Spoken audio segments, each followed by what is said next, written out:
Magandang araw po sa inyo, Kuya Bari. Nais ko lang po sanang magkwento sa inyo ng isang karanasan namin ng aking kaklase na tawagin na lang natin sa pangalang Manny. Siya nga pala, tawagin niyo na lang po ako sa pangalang Boyet. Ang aking kwentong ibabahagi ay naging karanasan namin noong mapadpad kami sa isang liblib na baryo dahil sa aming bisyong pangangaso. Ano Boyet, tuloy ba tayo mamayang hapon? Malay mo, makatsamba tayo at may mahuli tayong bayawak. Sabi sa akin ni Manny. Saan may balak mo pare? Anong baryo ba yung pupuntahan natin? Sana sa may gubat lang ha, para naman kahit papaano sulit ang ating pangangaso. Sambit ko naman sa kanya. Noong mga panahong iyon, napangisi sa akin ang aking kaibigan. Hindi ko alam kung ano ang ibig sabihin ng nakakaloko niyang ngiting iyon, kaya napatanong ako sa kanya. Pare, ano bang ibig sabihin ng pagngiti mong yan ha? Huwag mo na namang sabihin na may kung ano ka na namang binabalak ha. Wika ako sa kanya. Kasi pare pupunta kasi tayo sa liblib na lugar na medyo nasa dulo na ng ating bayan. Walang gaanong nakakarating dun kasi dahil nga liblib. Pinapaniwalaan ng kuta iyon ng mga aswang kaya lalo pang iniiwasan ng mga tao ang nasabing lugar. Napalunok naman ako ng aking laway. Nakaramdam na ako ng kaba noon dahil narinig ko ang katagang aswang. Pare, di ba delikado yung lugar na yun? Baka kung ano mangyari sa atin dun ha? Wika ko sa kanya. Napailing sa akin ang aking kaibigan at saka muling nagwika.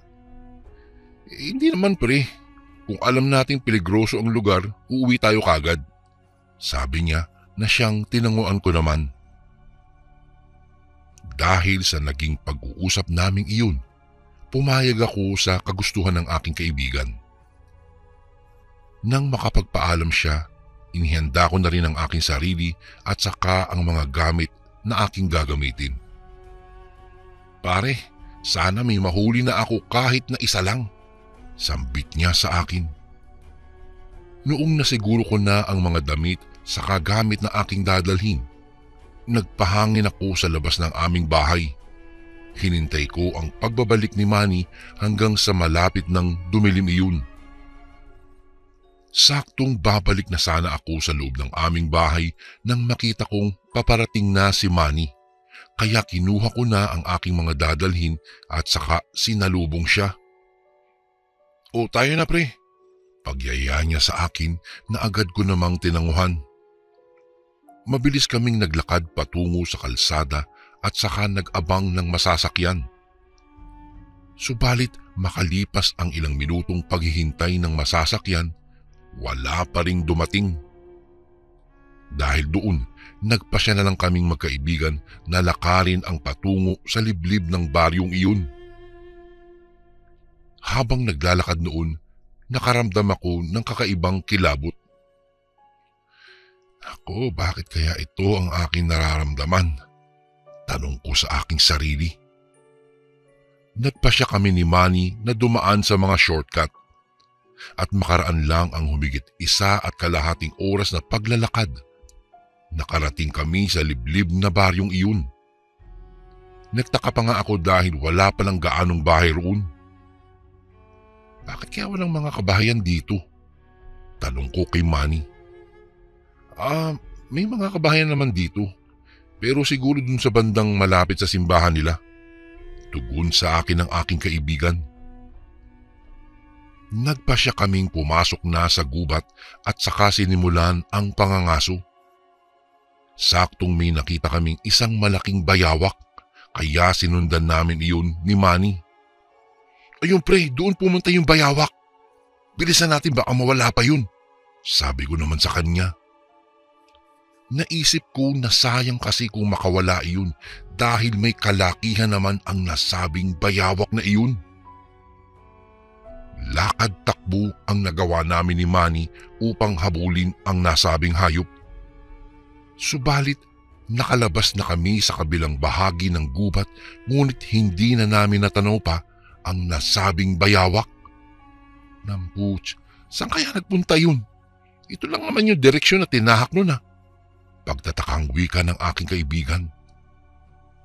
Babalik na sana kami sa loob ng gubat upang mangaso, subalit may narinig kaming ingay sa hindi kalayuan. Parang nagsasaya ang mga iyon, kaya pareho kaming natigilan ni Manny.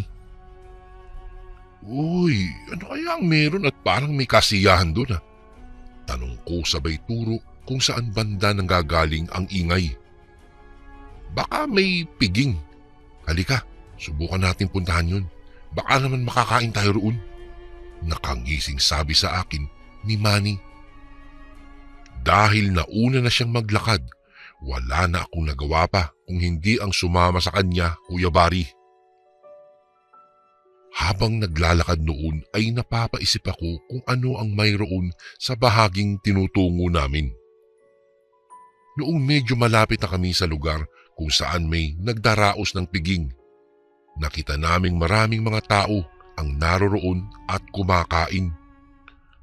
Nakita rin namin ang babae at lalaki na sumasayaw sa hindi ko malamang ritmo. Halika, lumapit pa tayo doon. Sambit ni Manny sa akin.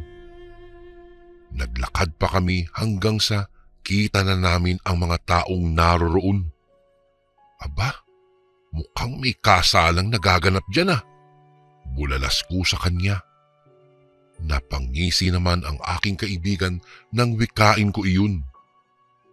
Nagsimula na siyang maglakad patungo sa mga taong abala sa pagsasaya. Dahil malapit nang dumilim iyon, Kuya Bari, yayayain ko na sana siyang umuwi, kaya naglakad din ako ng mabilis upang habulin siya at pagsabihan. Manny, umuwi na tayo. Patilim na ng patilim tingnan mo yung paligid At baka mahirapan tayo mamaya sa pagbaybay sa daan. Wika ko sa kanya. Sige, pero sandali lang. Makisaya muna tayo sa kanila sandali. Alam mo kasi bibihira lang kasi nagkakaroon ng kasalan sa mga baryo dahil kadalasan ay sa bayan iyon ginaganap.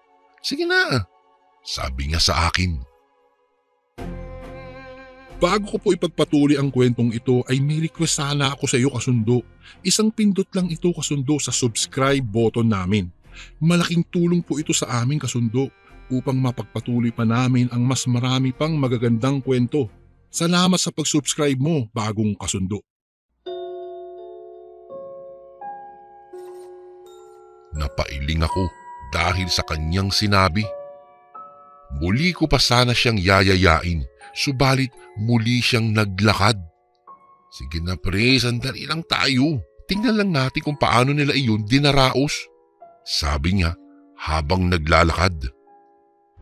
Hinabol ko ang aking kaibigan hanggang sa makalapit kami sa tapat ng isang bahay kung saan mayroong piging. Noong naroroon na kami ay nagtago kaming dalawa at saka nagmatsyag sa paligid. Walang ano-ano. Biglang lumakas ang kabog ng puso namin. Narinig namin kasing mas lalong lumakas ang hiyawan ng mga tao. Napatitig na lang kami ni Manny noon sa mga bagong dating. Uy, ano yan? Hindi ako makapaniwala. Ang mga taong kararating lang ay may pinagtutulungang buhatin. Hindi iyon baboy o anumang hayop, kung hindi isang taong wala ng malay. Iyan na ang buhay na lechon. Lalo pang naghiyawan ang mga tao. Noong mga panahong iyon, nakumpirma na namin ni Manny na mga aswang nga ang mga tao sa nasabing baryo. Ilang sandali pa, inilapag nila ang nasabing tao. Mabilis na lumapit ang mga tao sa inilapag na katawan at sa hindi namin inaasahan, kanya-kanyang kurot ang mga iyon sa laman ng taong naagapos. Pare, tingnan mo. Anong ginagawa ng mga iyan? Pareho kaming naguguluhan ni Manny, subalit noong makita naming unti-unting nagbago ang anyo ng mga tao roon at tinubuan ng makakapal na balahibo. Doon namin napagtanto ang buong katotohanan. Nasa peligro tayo. Mga aswang ang mga iyan, Manny. Sabi ko sa kanya.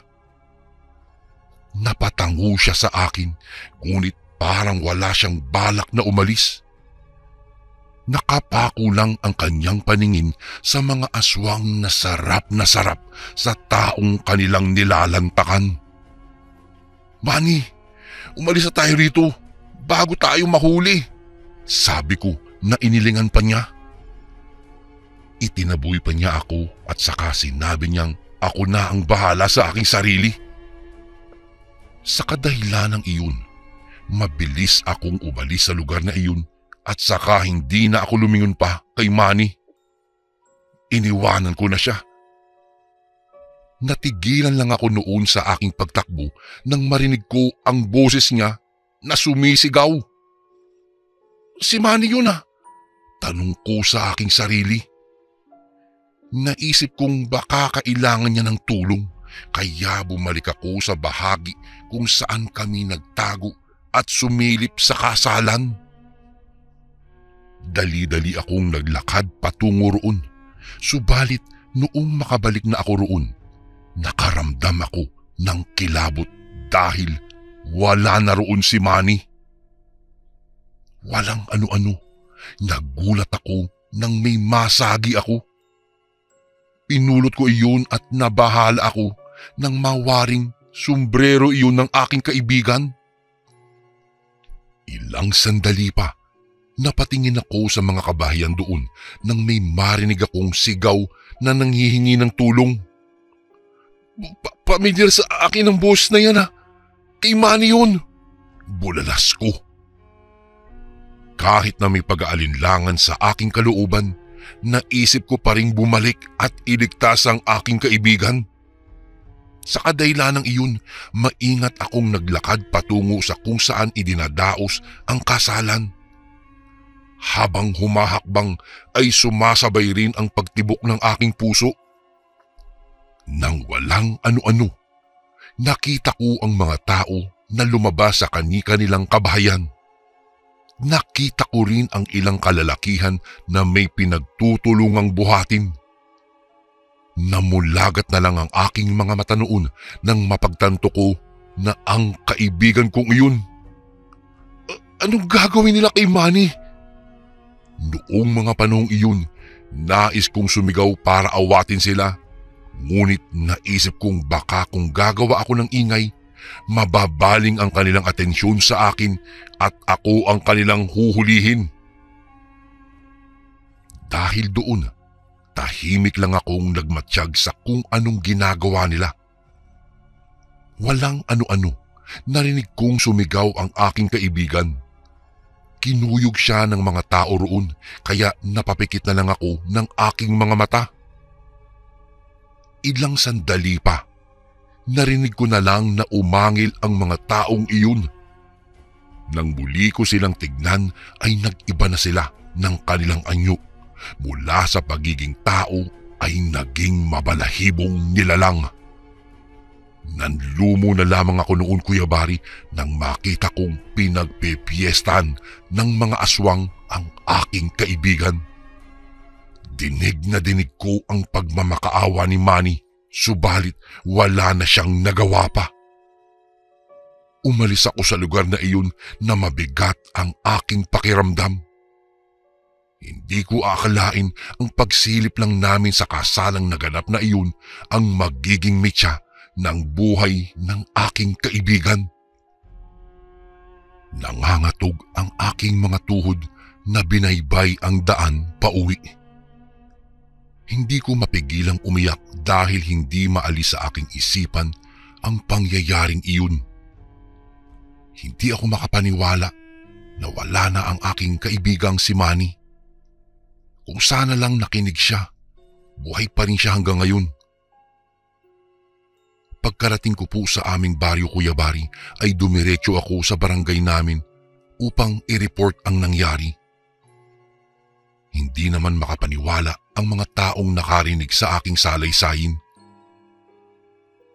Kinabukasan, pinuntahan nila ang nasabing baryo, ngunit sa hindi ko mawaring dahilan. Wala pong katao-tao doon pagdating namin at tila isang abandonadong lugar ito. Mas lalo akong nanlumo nung nakitang walang katao-tao ni hayop man lang. Pinaghinalaan patuloy ako ng mga tanod na baka daw nagdadahilan lang ako at ako ang pumatay sa aking kaibigan. Di ko magagawa yun.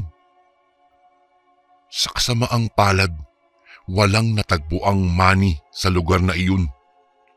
Hinalughog ang bawat sulok ng simbahan, ngunit bigo sila na makita pa ang kaibigan ko. Magpasa hanggang ngayon po ay masakit pa rin sa akin ang pagkawala ng aking kaibigan, Kuya Barry. Manny, kung naririnig mo man ito, ay sana mapatawad mo ako dahil hindi kita naipagtanggol man lamang. Oo, inaamin kong naduwag ako noong mga oras na iyon. Mga kasundo, ito po ang masalimuot na pangyayari sa amin ng aking kaibigan. Karanasan na hindi ko po malilimutan dahil lang sa isang kasalan sa pugad ng mga aswang. Hanggang dito na lang po ang aking kwento. Maraming salamat po, Kuya Barry, kung sakaling mabasa niyo po ito sa inyong channel. Lubos na gumagalang, Boyet. Magandang araw po sa inyo, Kuya Barry, at sa lahat ng iyong mga tagapakinig. Itago niyo na lang po ako sa pangalang Adam. Buong akala ko po noon ay hindi totoo ang mga kwento tungkol sa mga sinasabi nilang kulto o grupo ng mga tao na sumasamba sa kakaibang nilalang. Pero nang ako na mismo ang makakita at makasaksi sa kanila gamit ang dalawa kong mga mata, ay roon pa lang po ako naniwala na totoo ngang talagang may mga naninirahan ding ganoon dito sa mundong ito. Ang tanging alam ko lamang po kasi, Kuya Barry, ay wala dapat tayong ibang sinasamba maliban sa Diyos na lumikha sa atin.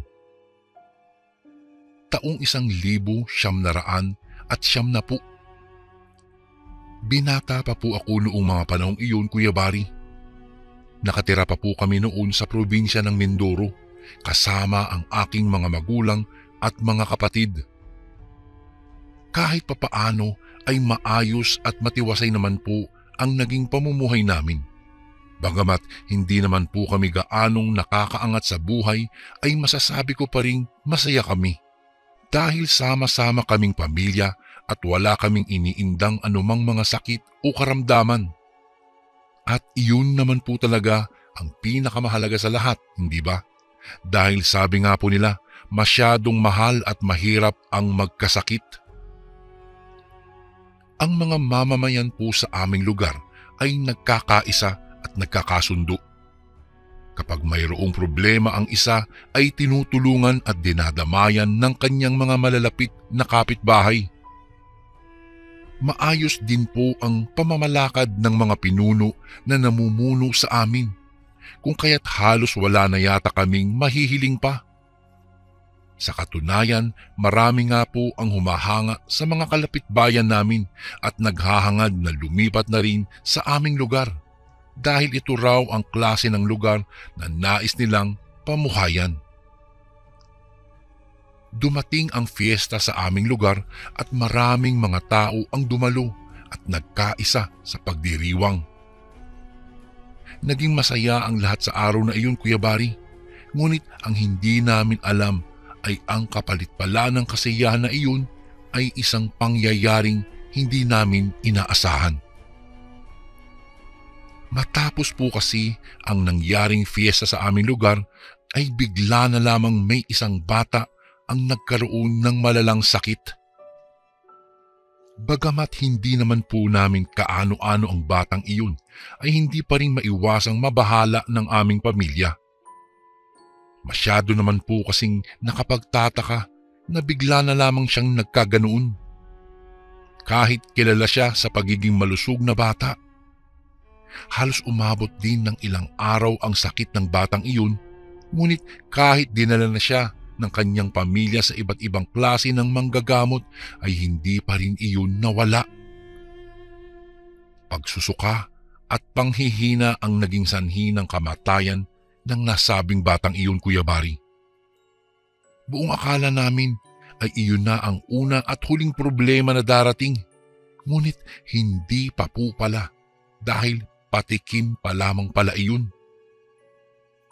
Matapos kasing mailibing ang batang iyon ay naging sunod-sunod na rin ang hindi kapani-paniwalang pangyayari ang naganap sa lugar namin. Marami ang tinamaan ng hindi matukoy na sakit. Kaya naman po ang aming lugar na dati ay maayos, masigla, payapa at hinahangaan ng karamihan, ngayon ay kabaliktaran na. Noong unay iniisip na ng mga mamamayan na marahil ay mayroong dumapong pandemya. Kaya iyon ang naging rason kung bakit marami ang nagkakaroon ng sakit sa aming lugar.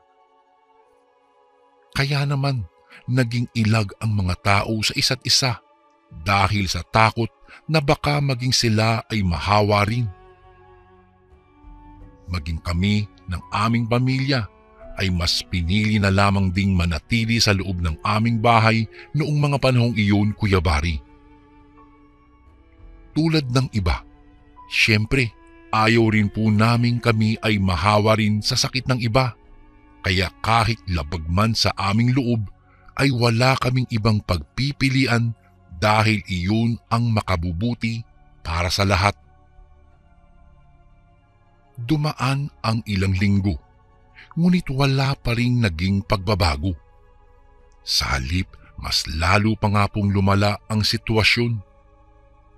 Dahil doon ay marami sa mga padre de pamilya ang hindi na nakakapagtrabaho sa takot nga po na mahawa sa sakit at madala pa iyon sa kanilang pamilya. Ngunit isang araw, nanawagan po ang kapitan ng aming barangay. Ayon sa kanya, hindi raw po ang pagtago ang tamang solusyon para sa problemang kinahaharap sa aming lugar. Sinabi niya rin po na ang bagong dating niyang anak galing sa ibang probinsya ay mayroon daw kakayahan na makapanggamot, kung kaya't hindi na namin kailangang mag-alala pa. Dahil sa tulong ng kanyang anak ay magagawa nitong lunasan ang sakit na kumakalat. Dahil nga po sa balitang iyon ng kapitan namin ay nagkaroon kami ng pag-asa. Lahat ng mga may sakit ay dinala sa nasabing anak ng kapitan upang ipagamot. Ngunit dahil na rin sa rami ng tinamaan, hindi sila kinayang gamutin lahat sa loob ng isang araw lamang. Sa unang araw pa lamang po ng nasabing panggagamot ay masasabi kong nabigla ako sa mga nangyari. Dahil matapos pumunta ng mga may sakit sa anak ng kapitan ay agad ding nawala ang kanilang mga iniindang karamdaman na para bang isang mahika na sa isang iglap lamang ay nagawa itong tanggalin. Ang mga kalalakihan na pumupunta sa kanya na hinang-hina at halos hindi na makatayo pa, sa isang saglit lamang ay muling bumabalik ang kanilang sigla. Hindi naman po sa hinuhusgahan ko ang paraan ng panggagamot na ginawa ng anak ng kapitan. Dahil po sa totoo lang ay malaking tulong nga po iyon dahil kahit papaano ay nabawasan ang pangamba ng mga tao sa aming lugar. Bago ko po ipagpatuloy ang kwentong ito ay may request sana ako sa iyo kasundo. Isang pindot lang ito kasundo sa subscribe button namin. Malaking tulong po ito sa aming kasundo upang mapagpatuloy pa namin ang mas marami pang magagandang kwento. Salamat sa pag-subscribe mo, bagong kasundo.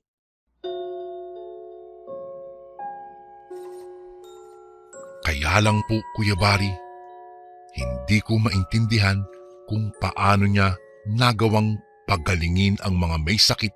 Gayon ang alam ko po ay wala naman ni isa sa mga anak ng aming kapitan ang nakapag-aral sa kursong medisina o kahit anumang kurso na patungkol sa panggagamot.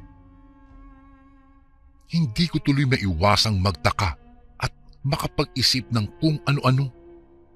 Pakiramdam ko po kasi ay parang may mali sa kanyang ginagawa.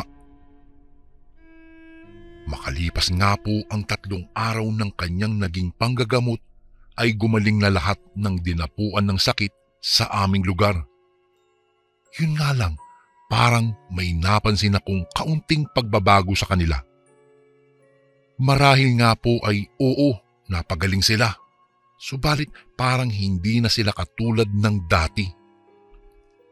Sa tuwing susubukan po kasi namin kausapin ang kapitbahay namin na isa sa dinapuan ng sakit at napagaling ng anak ng aming kapitan, ay masyado na siyang tipid kung makipag-usap. Hindi katulad ng dati na masyadong madaldal. Ngayon po ay parang naging ilag na siya at hindi lamang sa amin maging sa iba na rin. At ganoon din po ang napansin ko sa karamihan. Noong una iniisip ko na lamang po na baka mayroon lamang silang problema, ngunit hindi pala iyon ang tunay na rason. Isang hating gabi, nagising ako mula sa mahimbing na pagkakatulog, Kuya Bari. Bigla po kasi akong nakaramdam ng tawag ng kalikasan kung kaya't nagambala tuloy ang masarap kong tulog. Dahil nga po nasa labas ang aming banyo ay kinailangan ko pang lumabas noon. Isang malamig na hangin ang sumalubong sa akin paglabas ko. Nang akmang maglalakad na po ako patungo sa aming banyo ay napahinto ako bigla nang mahagip ng aking paningin mula sa hindi kalayuan ng aming bahay ang tila isang grupo ng mga tao na parabang nagsasayawan.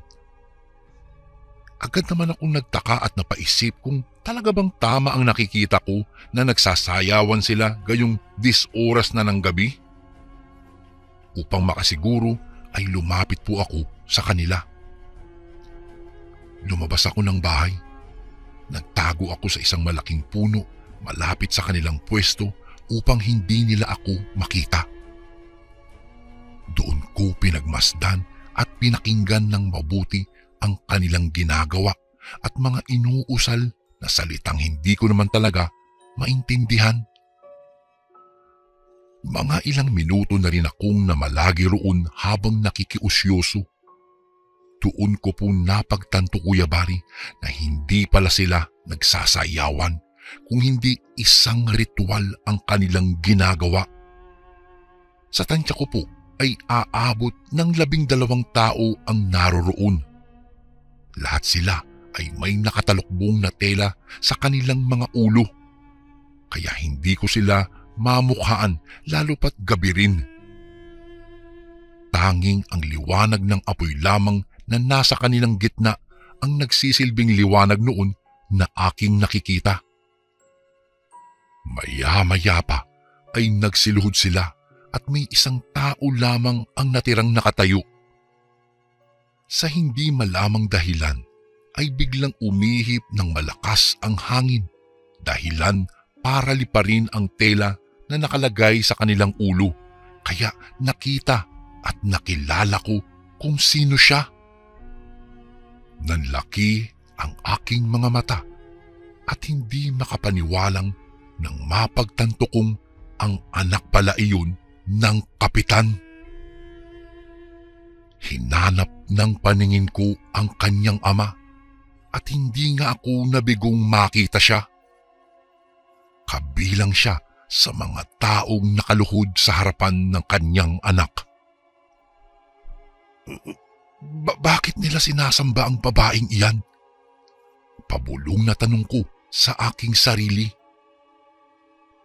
Maya-maya lang ay muli na namang nagsalita ang babae ng kung ano-anong mga salitang hindi ko maunawaan. Hindi ko alam kung anong lengguwahe ba ang kanyang ginagamit.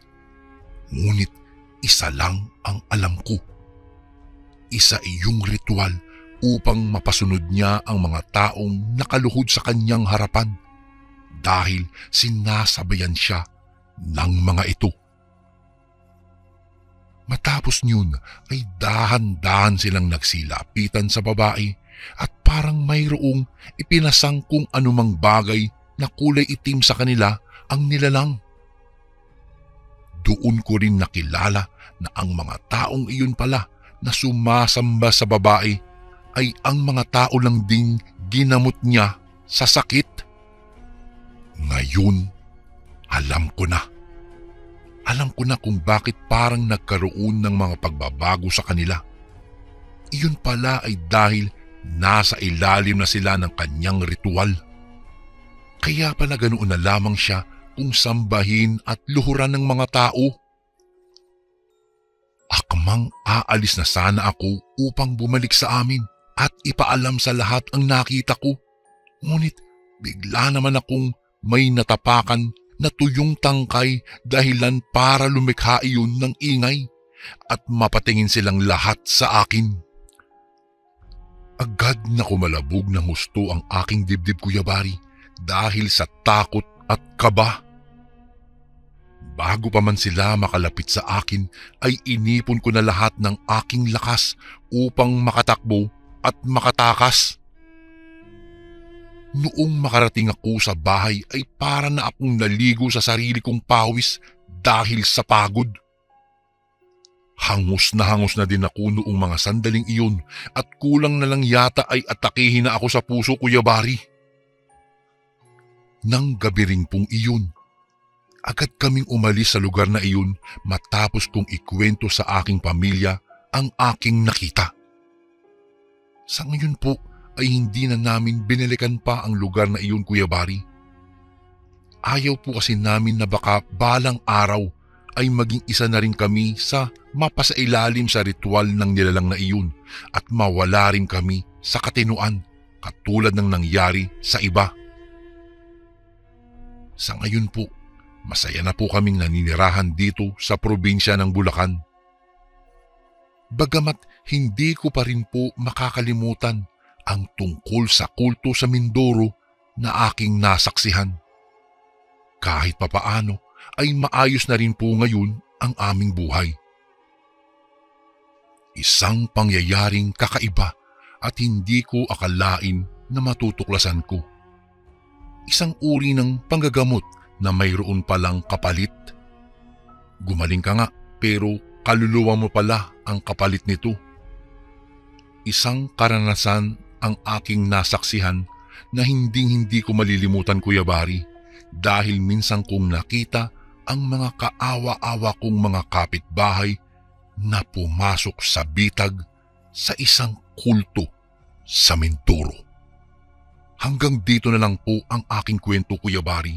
Salamat po kung sakaling mabasa niyo po ito sa inyong channel. Advance Merry Christmas po pala sa lahat ng ating kasundo na nakikinig ngayon, lalong-lalo na yung mga OFW natin na walang sawang naghahanap buhay para sa kanilang pamilya. More power po and God bless po. Lubos na gumagalang, Adam.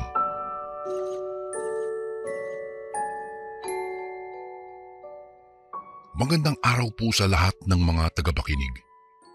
Ako nga pala si Pido, isang tricycle driver. Ang kwentong ibabahagi ko po sa inyo ngayon ay tungkol sa isang karanasang hindi ko po malilimutan. Halos isang dekada na po akong namamasada dito sa aming probinsya ng Kamsur. Biyaheng Naga patungo sa mga kalapit lungsod po ang aking rota. O mahal, mabuti naman nandito ka na. Ginabi ka na.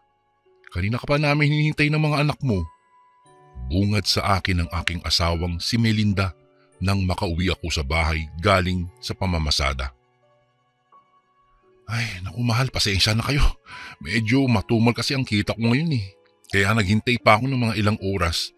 Nagbabaka sakaling may makuha pa akong pasahero para madagdagan din yung kita ko kahit papano. Uwi ka ako sa kanya. O siya, sige, magpalit ka na ng damit at kakain na tayo ng hapunan. Dahil po sa hirap ng buhay ay kinailangan kong magdoble kayod, Kuya Bari. Kulang na kulang pa kasi para sa aming pamilya ang kinikita ko sa loob ng isang araw na pamamasada. Kaya naman po upang matustusan ang aming mga pangangailangan at mabayaran ang aming mga utang, ay maging sa gabi ay namamasada na rin po ako. Sayang naman po kasi ang kikitain ko. 5:00 pa lamang ng umaga ay nakaabang na po ako sa sentro upang maghanap ng mga pasahero na maagang namamalengke.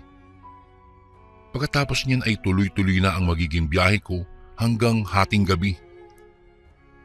Mga bandang 12:30 na rin po ako nakakauwi, kung kaya't hindi ko na naaabutan pang gising ang aking mag-iina. Diretso tulog na lamang din ang ginagawa ko dahil sa aking kapaguran. Kadalasan ay napapabayaan ko na rin po ang aking pamilya dahil masyado akong abala sa aking pamamasada. Hindi ko alam na sa kagustuhan kong kumita ng malaking pera ay nalalayo na pala ang loob ko sa kanila. Miko, anak, gabi na ha. Matulog ka na. Ano pa ba yung ginagawa mo? Tanong ko sa panganay ko nang minsang maabutan ko siyang gising pa kahit hating gabi na. Abala siya sa kanyang pagsusulat at kalat-kalat din ang mga gamit niya sa mesa. Tay, tatapusin ko lang po itong proyekto namin. Kailangan ko po kasi itong ipasa bukas eh. Matutulog na rin po ako maya-maya. Sagot nito na hindi man lang ako nilingon. Ganun ba? At tungkol saan ba yan? Gusto mo bang tulungan kita para mabilis kang matapos? Ay, hindi na po. Bukas ko na po ito itutuloy. Magpapatulong po ako kay mama. Tulog na po ako. Dire-diretsong sambit niya, sabay ligpit ng kanyang mga gamit at pumasok na sa kanyang kwarto. Wala akong ibang nagawa kung hindi ang mapabuntong hininga na lamang, Kuya Bari. Ramdam ko naman kasi na nagtatampo na sa akin ang mga anak ko dahil parati akong wala sa bahay. Aalis akong tulog pa sila at darating ako na tulog na rin sila. Kinaumagahan ay muli akong umalis ng maaga sa bahay upang mamasada. Maayos naman ang naging biyahe ko hanggang sa sumapit ang tanghali at biglang napatawag sa akin ang asawa kong si Melinda. Pido, umuwi ka. Inaapoy ng lagnat si Miko. Nandito kami ngayon sa ospital. Dahil sa may pasahero ako noong mga sandaling iyon, ay sinabi ko na lamang sa asawa ko na siya na muna ang bahala sa anak namin, Kuya Bari. Isa pa, kailangan ko pa pong kumayod para may pangbayad kami sa ospital. Sumapit ang gabi. Habang nasa kalagitnaan ako ng pamamasada ko sa madilim na iskinita pa uwi, ay bigla na lamang nagsitayuan ang mga balahibo ko nang may makita akong isang batang nakatalikod sa gitna ng daan. Automatiko ako napatapak sa preno upang hindi siya mabangga dahil hindi siya umalis sa gitna ng kalsada. Maya-maya pa ay dahan-dahang lumingon sa akin ang batang iyon at halos lumuwa na ang puso ko sa kaba nang makita ko ang batang iyon. Miko? Anak? Anong ginagawa mo rito? Gulat at kabadong tanong ko, ngunit hindi siya sumagot. Hindi ko maintindihan ang sarili ko noong mga sandaling iyon, pero iba ang kabog ng dibdib ko, Kuya Bari. Ilang sandali pa ang lumipas ay bigla kong naalala ang pagtawag sa akin ni Melinda na sinabing nasa ospital daw ang anak naming si Miko. Sa puntong iyon ay napagtanto ko na ang batang kaharap ko noon ay hindi ang tunay na Miko na anak ko, kung hindi isa lamang doppelganger. At ayon sa sabi-sabi ng matatanda, masamang pangitain daw ang ganoon dahil Kapag nakakita ka daw ng doppelganger na isang tao, ibig sabihin ay mamamatay raw ang taong iyon. Kaya naman, mabilis kong pinaharurot ang minamaneho kong tricycle upang puntahan ang ospital na sinasabi sa akin ni Melinda kung saan niya dinala ang anak naming si Miko. Labis na takot at kaba ang nararamdaman ko habang patungo ng ospital, Kuya Bari. Pinagpapawisan ako ng malamig at ramdam ko na rin ang panghihina ng aking katawan. Nang makarating ako sa ospital, ay naabutan kong humahagulgul ang aking asawa kasama ang iba pa naming anak. Sa puntong iyon ay tuluyan na akong nanghina. Nang tanungin ko kung nasaan si Miko, ay itinuro nila sa akin ang pintuan ng morgue. Noong unay ayokong maniwala, ngunit upang makasiguro ay pinuntahan ko pa rin iyon. Dahan-dahan akong naglalakad papasok at nakita ko nga roon si Miko na nakahiga sa kama. Hindi na humihinga. Isa na siyang malamig na bangkay. Halos panawan ako ng bait ng mga oras na iyon, Kuya Bari, para akong mababaliw dahil sa nangyari. Hindi ko maiwasang sisihin ang aking sarili sa lahat. Siguro kung pinuntahan ko siya kaagad kanina nang tumawag sa akin ang asawa ko, ay nakausap ko pa sana siya at nayakap kahit sa huling sandali. Kung alam ko lang na ganoon ang mangyayari, ay hindi na sana ako namasada ng araw na iyon. Dito ko na po tatapusin ang masakit na pangyayaring nangyari sa buhay ko bilang isang tricycle driver. Sana po ay kapulutan niyo ng aral at huwag nang gayahin pa ang ginawa kong pag-una sa pamamasada kaysa sa pamilya dahil sigurado akong pagsisisihan niyo ito sa huli. Lubos na gumagalang, Pido. Magandang araw po sa mga masusugid na tagapakinig ng inyong channel, Kuya Bari. Itago niyo na lang po ako sa pangalang Anastasio. Ako po ay isang jeepney driver.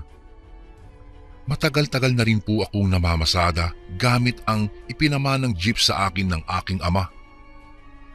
Simula po kasi nang ma-stroke siya ay hindi na niya nagawa pang makapagmaneho, kung kaya't ako na lamang ang nagpatuloy ng kanyang sinimulan. Dahil matatanda na rin po ang aking mga magulang, ay tanging ako na lamang ang naghahanap buhay para sa kanila. Isa rin iyon sa dahilan kung bakit sa edad kong 29 ay single pa rin ako hanggang ngayon. Madalas nga akong inaasar ng mga kapwa ko jeepney driver na baka raw bakla ako dahil malapit nang mawala ang edad ko sa kalendaryo, ngunit kahit nobya ay wala pa rin ako. Alam mo pre, kung ako niyan sa'yo maghahanap na ako ng mapapangasawa ko. Para naman sa tuwing uuwi ako sa bahay na pagod ay may magpapasaya sa akin. Ani ni Berto na sinabayan naman ng halakhakan ng iba pa naming kasamahang jeepney driver. Oo nga naman, hindi yung puro pasahero na lang ang hanap mo. Dapat sabayan mo rin ng paghahanap ng chicks. Ang daming magaganda dyan, pre. Nakakahiyaman sabihin, Kuya Bari, ngunit aaminin kong may pagkabastos din ako kung minsan.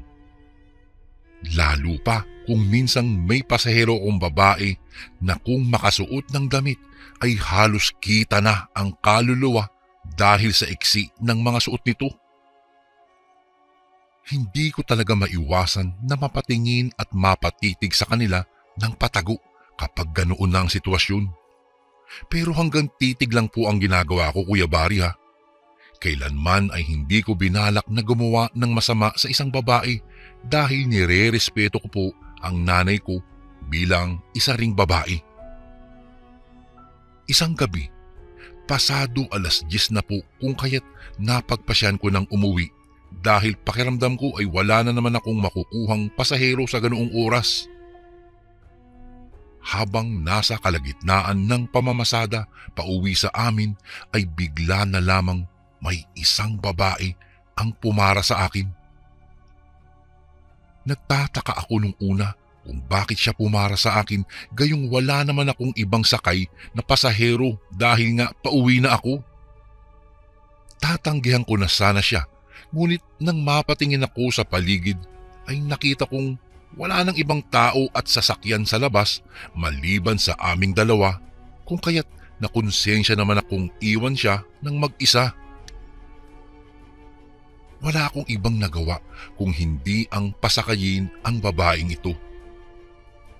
Nang tuluyan na siyang makapasok ay tinanong ko kung saan ang punta niya. Ngunit laking pagtataka ko nang hindi ito sumagot sa akin. Nanatili siyang nakayuko mula pa kanina nang pumara siya at hanggang sa makapasok. Isinenyas niya lamang ang kanyang hintuturong kamay sa diretsyong daan ng kalsada, kung kaya't iyon ang sinunod ko.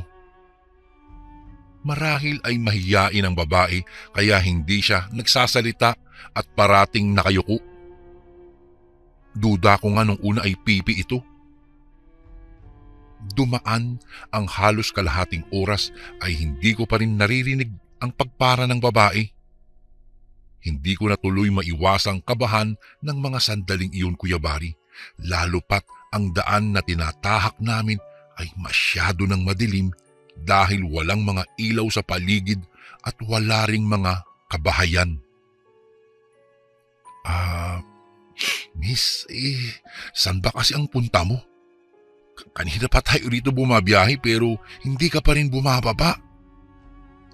Medyo irritable at nag-aalang tanong ko sa kanya habang nakatingin sa rear mirror na nasa gilid ko.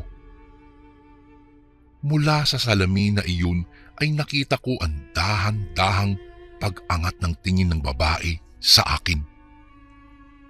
Hindi ko maintindihan ang biglaang pagkabog ng sobrang bilis ng dibdib ko nang magtama ang paningin namin sa salamin. Agad kong natapakan ang preno dahil sa labis na takot at pagkabigla. Dahil isang nakakatakot na tingin ang iginawad sa akin ng babae. Namumula ang kanyang mga mata. Ilang sandali pa ay biglang napapikit siya at napaunat kasabay ng unti-unting pagbabago ng kanyang anyo. Ay, anong klaseng nilalang ka? Nanginginig na tanong ko. Kulang na lamang ay maihina ako sa pantalon ko nang makita ko ang paghiwalay ng katawan ng babae mula sa kanyang baywang at pagtubo ng kanyang mga pakpak. Noong akmang lalapitan niya ako ay mabilis akong bumaba ng jeep at tumakbo ng tumakbo upang hindi ako maabutan. Kahit alam kong liblib na ang lugar na iyon ay sumigaw pa rin ako ng sumigaw sa pagbabaka sakaling may makatulong sa akin. Tulong! Tulong! Parang awa niyo na! Tulungan niyo ako! Nang mga sandaling iyon, Kuya Bari, ay inakala ko na hindi na ako makakaligtas pa dahil muntikan na akong maabutan ng babaeng iyon na hindi ko akalain na isa palang manananggal. Mabuti na lamang po talaga at mabilis akong tumakbo at sa hindi kalayuan ay may nakita rin akong mga kabahayan at doon ay nakahingi ako ng tulong. Sabi sa akin ng mga nakatira doon ay gabi-gabi raw talagang umaatake at nang bibiktima ang manananggal na iyon. Kaya dapat daw ay kung sakaling babiyahe ulit ako sa lugar nila ay hindi na ako magpapaabot pa ng gabi upang hindi ko na muling makasalamuha ang babaeng iyon. Simula noon ay hindi na muli akong pumunta sa lugar na iyon, Kuya Bari. Hindi na rin po ako tumanggap pa ng pasahero kapag gabi na, lalo na kapag nag-iisa lamang ito. Dahil mahirap na at baka hindi na pala tao ang maisakay ko.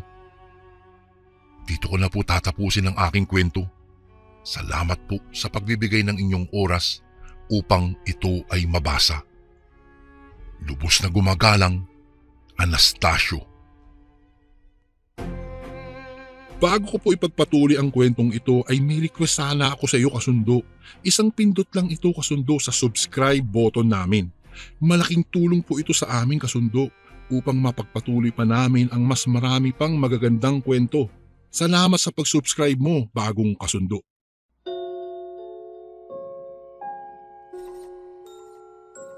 Magandang araw po sa inyo, Kuya Bari, at sa mga masusugid mong tagapakinig. Itago niyo na lang po ako sa pangalang Tupi, isang FX driver dito sa aming lugar. Hindi po ako nakapagtapos ng aking pag-aaral kung kaya't ang pangarap kong maging isang seaman noon ay nauwi sa pagiging isang FX driver na lamang. Bagamat masakit para sa akin na hindi ko po natupad ang pangarap ko dahil sa hirap ng buhay, hindi ko pa rin naman iniisip na malas ako. Kung tutuusin ay masaya naman po ako sa pagiging FX driver dahil dito ko nakilala ang babaeng matagal nang hinahanap ng puso ko. Itago na lang po natin siya sa pangalang Becca. Ilang taon din po kaming nagsama at pinala din na mabiyayaan ng 3 mga anghel. Kaya naman dahil doon ay mas lalo pa po akong nagpursigi sa paghahanap buhay upang maibigay ko sa kanila ang mga pangangailangan nila araw-araw. Naging masaya naman po kami sa loob ng ilang taon, ngunit sadyang hindi maiiwasan na dumating ang problema upang subukin ang katatagan ng isang mag-asawa. Bigla na lamang po kasi naming nalaman na may sakit pala ang asawa kong si Becca. Breast cancer, Kuya Bari. Nang mga sandaling iyon ay hindi ko pa po alam kung papaano ko tatanggapin ang katotohanan iyon, lalo pa at hirap din kami sa buhay. Hindi nagtagal ay unti-unti nang nanghina at bumigay ang katawan ng asawa ko, Kuya Bari. Bagamat inaasahan na namin na mangyayari iyon dahil sinabi na rin naman sa amin ng kanyang doktor ang tungkol doon na dapat na raw kaming maging handa sa mga mangyayari. Masakit pa rin sa akin ang lahat at kahit ano yata ang gawin ko ay hindi ko iyon magagawang tanggapin. Hindi ko kayang tanggapin na wala na ang asawa ko, ang babaeng pinakamamahal ko. Ilang taon akong binalot ng lungkot at sakit. Na-depress ako dahil sa nangyari. Mabuti na lamang po at hindi ako pinabayaan ng mga magulang ko noong mga panahong lugmok na lugmok ako. Lumipas ang halos 3 taon ay nagawa ko rin ulit na makabangon sa tulong nila. Mahirap pero pinilit ko ulit na bumalik sa dati at mamuhay ng normal para na rin sa mga anak namin. Muli akong bumalik sa pamamasada makalipas ang ilang taon upang masustentuhan ang pag-aaral ng mga anak ko. Buong akala ko po noon ay ayos na ako at tuluyang nang makakalimot sa mga nangyari, ngunit hindi pa pala.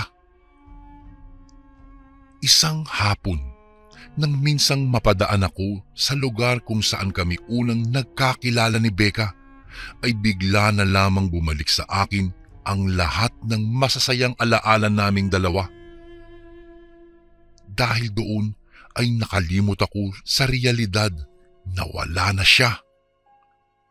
Dali-dali akong bumaba ng FX ko at hinabol siya. Becca! Becca, mahal! Sandali! Hintayin mo ko! Sasama ako sa iyo! Hindi ko alam kung bakit patuloy siyang tumatakbo papalayo sa akin habang patuloy ko namang siyang hinahabol. Nakangiti siya habang kumakaway pa na tila masayang-masaya na tinatakbuhan ako. Sa hindi malamang dahilan ay bigla na lamang nagsimulang tumulo ang mga luha ko nang makita kong napakalayo na niya sa akin.